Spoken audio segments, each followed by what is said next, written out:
Marwadi university మంచి భవిష్యత్తు కోసం తెలుగు విద్యార్థులు ఇష్టపడే యూనివర్సిటీ. కాల్ 9059052378 9059052378.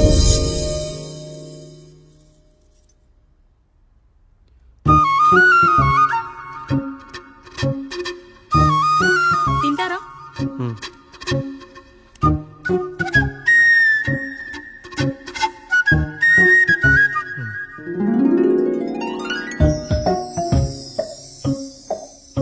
ఫస్ట్ టైమా? అవును. మీకెలా తెలిసిపోయిందండి? అంటే మా బామ్మ చెప్పింది. శోభనం గదిలో అనుభవం మగాడైతే మామిడిపండు పిసుక్కొని తింటాడు, అదే లేనివాడైతే మీలా ఇలా అరటిపండు ఓపిగ్గా ఒలుచుకొని తింటాడు అని.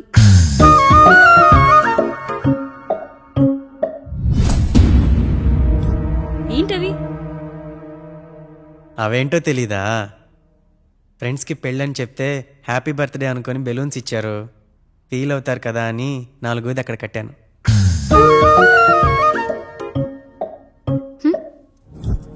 వచ్చాడు.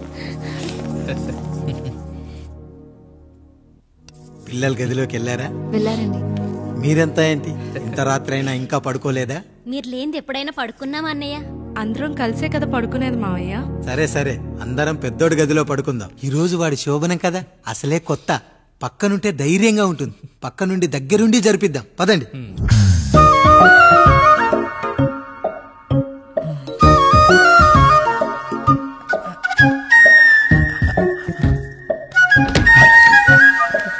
కానివ్వండి రా, కానివ్వండి కానివ్వండి. మీరేం మావయ్య ఇక్కడ పడుకుంటున్నారు? అదేంటమ్మా పెద్దోడా, చెప్పలేదా? మేమంతా కలిసే పడుకుంటామమ్మా. నువ్వు మాతో పాటే. అవును భార్గవి. మీరు ఊరుకోండి. మీరు ఇక్కడ పడుకోవడం నాకు ఇష్టం లేదు మావయ్య.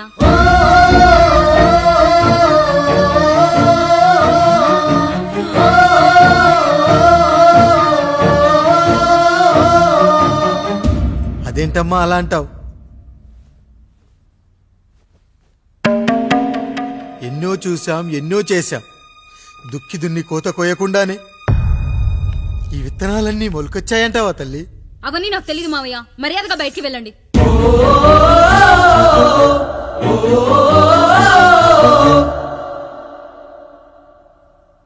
కనీసం ఆ మూలనైనా పడుకుంటామమ్మా.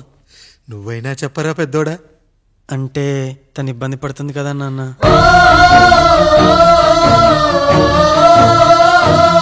నువ్వు కూడా ఏంట్రా? పిల్లలేదో ఆశపడుతున్నారమ్మా. ఒక్కసారి ఆలోచించమ్మా. మావయ్య మీరు బయటికి వెళ్తే మేము తలుపులేస్తాం.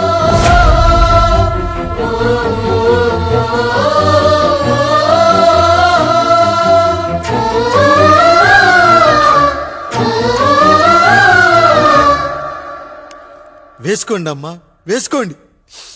తలుపులు వేసుకోండి.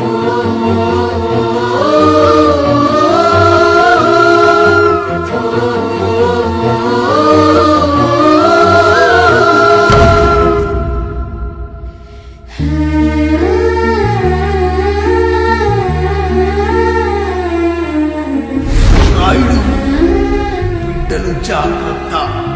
ఈ రోజు నుంచి వీళ్ళంతా నీ తమ్ముళ్ళు చెల్లెళ్ళు కాదు, నీ బిడ్డలు.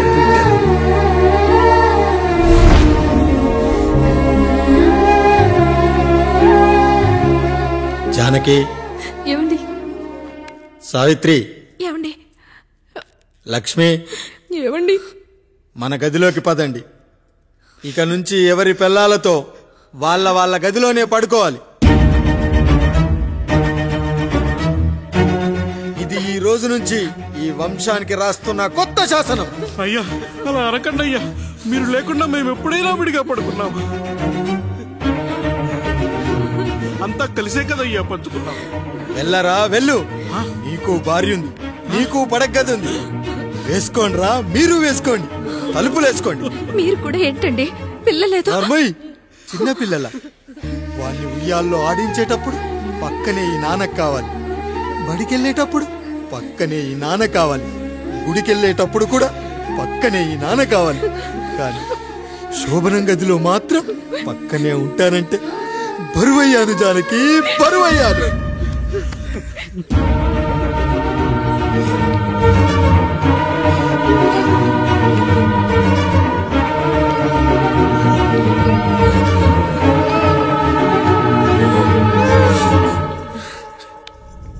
ఏంటండి ఇంకా అదే ఆలోచిస్తున్నారా? ఎలా మర్చిపోగలను లక్ష్మి? జరిగింది ఏదో జరిగిపోయింది, మీరు బాధపడకండి. ఎంత మాట అన్నాడో చూసావా? నా భార్య ఇబ్బంది పడుతుంది, బయటికెళ్ళండి నాన్న అన్నాడు. వాణ్ణి ఎలా పెంచాను? చదువుకుంటే పై చదువులకు వాడు వేరే ఊరు వెళ్లాల్సి వస్తుందని చదివే మాన్పించేశాను. జ్వరం వస్తే ఆ మాత్రలు చేదుగా ఉంటాయని నేనే మింగాను. నోరు తెరిచి అమ్మ కావాలన్నప్పుడల్లా ఎంతమంది అమ్మల్ని ఇచ్చాను. నాన్న అన్న ప్రతిసారి నాన్నల్ని ఇవ్వలేకపోయానని వాడికి నా మీద కోపమో ఏమో జానకి. నిజమేనండి, మనమంతా ఇలా లేమే. మన కుటుంబానికి దిష్టి తగిలింది. మా నాన్న మరణంతో ఆస్తిపోయి తమ్ముళ్ళతో నడి రోడ్డున పడ్డప్పుడు ఇలాంటి కష్టాన్ని మొదటిసారి అనుభవించాను.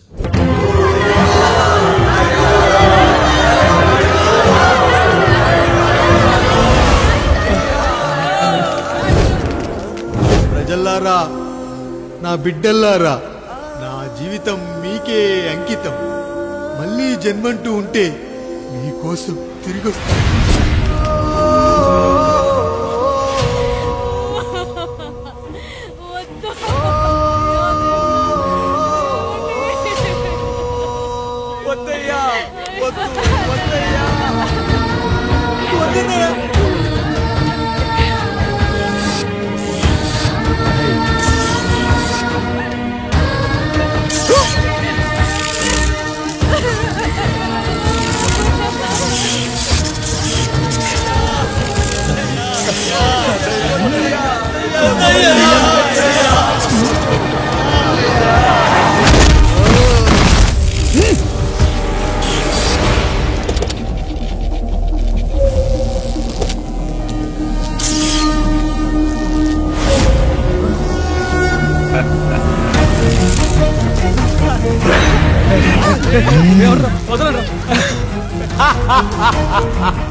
ఎవడొస్తాడు? నిన్ను కాపాడటానికి ఎవడొస్తాడు?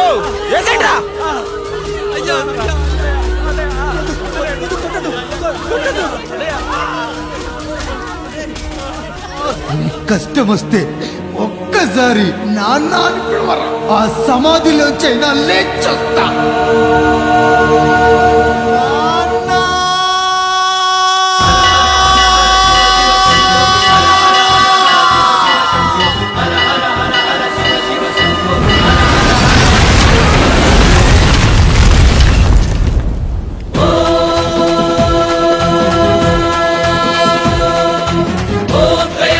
यजामहे सुगन्धिं पुष्टिं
లేచి నిలబడండి, కొట్టండి, గట్టిగా కొట్టండి, కసితీరా కొట్టండి. ఈ చిత్రంలోని నటులను, సాంకేతిక నిపుణులను ఎక్కడ పడితే అక్కడ కొట్టండి. కనిపించిన ప్రతి చోట కొట్టండి చప్పట్లతో. విడివిడిగా ఉన్న వ్యక్తుల మధ్య బంధాన్ని నిలిపేది కుటుంబం. విడిపోయిన కొబ్బరి ఆకులను కలిపి ఉంచేది కొబ్బరి మట్ట. కుటుంబం కోసం నిలబడ్డ ఎందరో అన్నయ్యలకు మా ఈ చిత్రం అంకితం.